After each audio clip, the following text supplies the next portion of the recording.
Hey my lovelies, this is MUTULU, and today I'm going to be discussing the things that you need to avoid when you begin the alkaline lifestyle. Let's get into it. First things first, soy, tofu, anything that derives from soya beans should be completely avoided. Why do I say this? It's because soy causes inflammation in the brain in particular, therefore disrupts your hormonal balance, which can cause reproductive issues later on in life. If you consider yourself to be Black or African, Caribbean, indigenous, any form of derived soy products is not for you. I encourage you to use the alternatives, which would be hemp seeds if you are looking to increase your weight. If you're looking for calcium in abundance, hemp seeds, sesame seeds, walnuts, sea moss is definitely abundant in calcium. Moving on, the next thing is to avoid canned foods. Canned foods are stored in aluminium. Aluminium causes way too much inflammation to be produced within the body, which will then lead to immune deficiencies. If you are someone that eats from canned foods on a regular basis, you will find that you will be experiencing frequent colds, flus, headaches, maybe skin eruptions, skin ailments, dry skin, chapped lips, and fatigue. I encourage you to refrain from using canned foods completely. If you are working with your legumes such as chickpeas, the black, the green, or the beige, please soak it yourself and prepare it from scratch. Tap water. Now, tap water is one of the worst things that we can even use to bathe our skin with. Most of us cannot afford to have our water system completely regenerated. What I encourage you to do is to get yourself a water filter tap that you can place upon your kitchen sink, also within your bathroom. This is a way for you to purify your water. Now, for drinking, definitely you want to completely avoid drinking tap water. What you can do is you can invest in a Berkey water filter tank. It has carbon rods, so what you could do is you could add tap water, bottled water, water from the natural spring into the Berkey water filter tank, and it will filter it through thoroughly. And that is one of the best options that I can advise you to get. Now, if you cannot source the Berkey water filter tank, then look for a water filter tank that has carbon rods. That would be the best option for you. The next thing that I would like to say in regards to tap water is that your body has, I don't even know how many pores all over from head to toe. So when you are bathing with this tap water, know that the water is seeping into your pores, which then infiltrates and contaminates your bloodstream. So please do refrain from using tap water as much as you can. When we transition into this lifestyle, I understand that we have our addictions and that we want to replicate our comfort foods that brought us joy, i.e. the foods that remind us of grandma, mother, childhood memories, special moments that happen in your life. Or you just have a food addiction, so therefore, okay, this is alkaline. I love chips, so I'm going to eat Blogo chips every day. This is a no. In the long haul, this is not going to be beneficial to your well-being. The alkaline lifestyle should be one of wanting to live and lead a high-quality lifestyle. It's not just about healing. It's not just about, oh, if it's alkaline, I can do deep-fried renditions of everything every day because it's alkaline. This is a no. It is even a hell no. I encourage you, when you are embarking on this lifestyle, or if you are already on this lifestyle, I would encourage you to eat 50% raw, 50% cooked foods. Therefore, you are constantly replenishing and refeeding your body with hydrating foods. Keyword, hydrating foods. This is where the healing and general maintenance resides. Hydrating foods. It's not everyday frying food. It's not everyday quinoa with cooked down greens till the greens don't look green anymore. It's about eating foods that are fresh, ripe fruits, dark leafy greens in its fresh state, raw state. And yes, you can combine it with some cooked quinoa or sprouted quinoa, some cooked fonio, wild rice. These things you can even sprout as well. I encourage you to have a colorful plate. Make sure that your plate is full of vibrancy. Try your best to eat foods that have an array of colors. This is where general maintenance in terms of health resides. Now, this is important here. I encourage you to eat fruits in abundance. This is my perspective. If you are dealing with headaches, skin issues, deficiencies in iron, bad quality hair, bad quality nails, bad quality teeth, gut issues, IBS, colon issues, reproductive ailments, bad odor.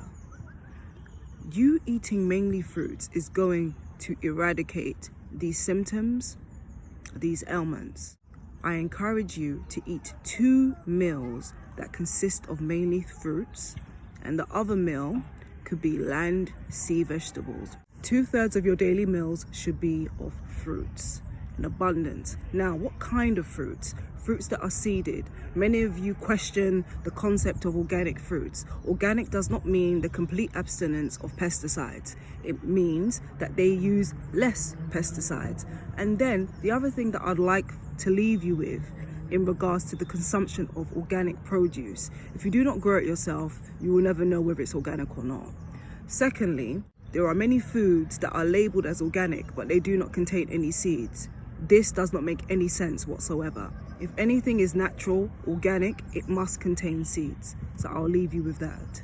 Another thing that I'd like to add in regards to the consumption of fruits, make sure that your fruits are ripe, juicy. This is how you get the optimal nutrition from the fruits. This is how you can gain the benefits, so to speak, from consuming fruits.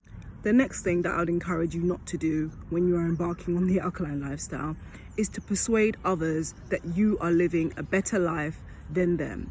Whether those people are consuming a vegan-based lifestyle, a pescatarian-based lifestyle, a meat-eating-based lifestyle. An alkaline lifestyle is about you. It's an individual experience. If or when you encounter those that oppose your thought or your way of life, diffuse it with peace. Diffuse it with acceptance that they do not subscribe to your belief system or your way of life. It's okay. There's no need to get caught up in going back and forth with individuals that don't subscribe to your way of lifestyle. If you do go back and forth with individuals, this does not breed healing. This does not breed peace. This will further perpetuate mental health later on in life and isolation. So I encourage you to eat well, live well, think well, and accept others even if they don't accept you. The next thing, putting agave on everything. My friends, beloveds, agave is not a health food. It is something that you can use as an alternative to cane sugar, maple syrup. This is a food that is refined and it should be used sparingly. If you are someone that has a sweet tooth, I understand. Agave may be your best friend right now. But the best thing that you can do is to consume ripe, juicy fruits when you have that sugar craving.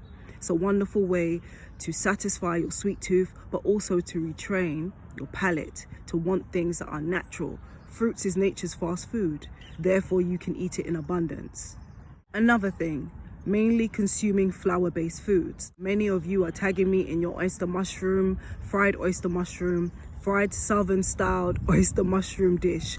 Now, my friends, it's wonderful. We thank God that you have found your alternative to southern fried chicken. However, eat these foods sparingly. Even though it's considered alkaline, i.e. the grapeseed oil and the chickpea flour and obviously the oyster mushroom, these are foods that you eat sparingly.